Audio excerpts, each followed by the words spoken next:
Folks, one of the many reasons I was excited to have Ken Griffin here at the New Economy Forum is because he's really good at finding the signal in the noise. And there's an awful lot of noise right now.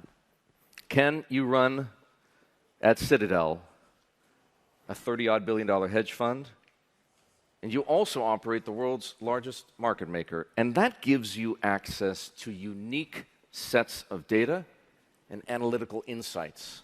So I want to know, what is your intel and what is your gut telling you about the state of the world right now?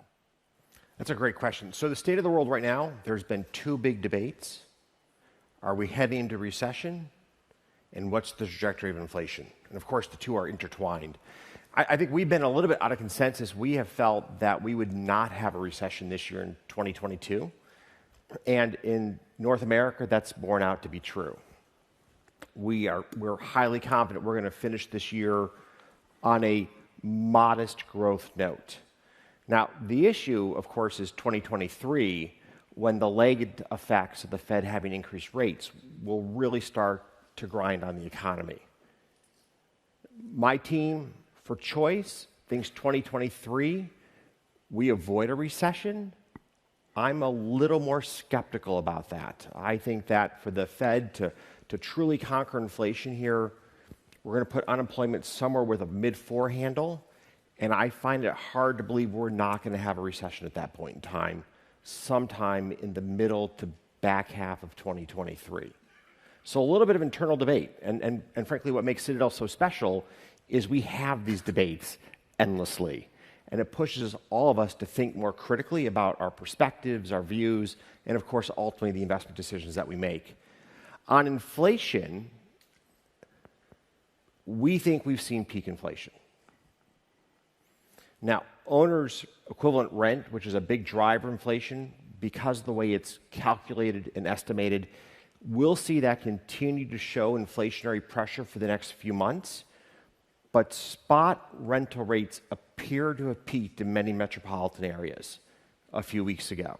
So we think that one of the biggest drivers of consumer prices, which is rent, has reached a near-term peak. And then energy prices are likely to roll over in 2023 as compared to their 12-month prior. So two of your really big drivers of inflation, energy, rent, we think we've seen a peak in. And then across goods, we think this is going to be a really good holiday season for consumers because American companies have built up such a substantial inventory of goods that they're going to need to sell here heading into the holidays.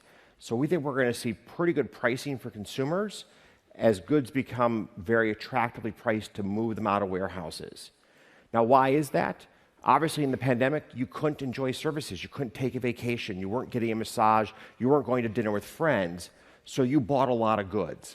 I mean, I can't imagine how many flat-screen TVs were sold to Americans in the pandemic that are, frankly, not used nearly as much today as they were a year ago.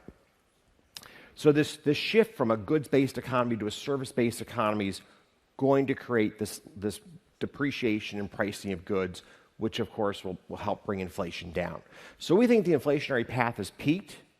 We think by the end of 2023, our central view is inflation will be back to roughly a low to mid-twos range, which is a dramatic change from where we are today. Some Fed officials, and of course it's so important to talk about the Federal Reserve, it sets the risk-free rate for the rest of the world, and of course has created unbelievable complications with the strength of the dollar for emerging markets. Some Fed officials can say the time has already come to back off. I could cite Charles Evans. I could cite Lael Brainerd, who didn't say it's time now, but it will be time soon. Are we there yet? It's sort of like saying you go to your doctor, you've got a bacterial infection, and he gives you 10 pills to take, and you stop taking them after pill number 7. And then you relapse a few days later. Like, it's not yet time for us to change course on our monetary policy. We want to see that we put the inflation genie back in the bottle, We've endured a ton of pain in getting to this point. The housing market is definitely under duress. Durable goods sales are under duress. High-ticket items are just out of reach of consumers today, but we haven't gotten the job done. And to take the foot off the brake right now and not finish the job, I think is the absolute worst mistake the Fed could possibly make.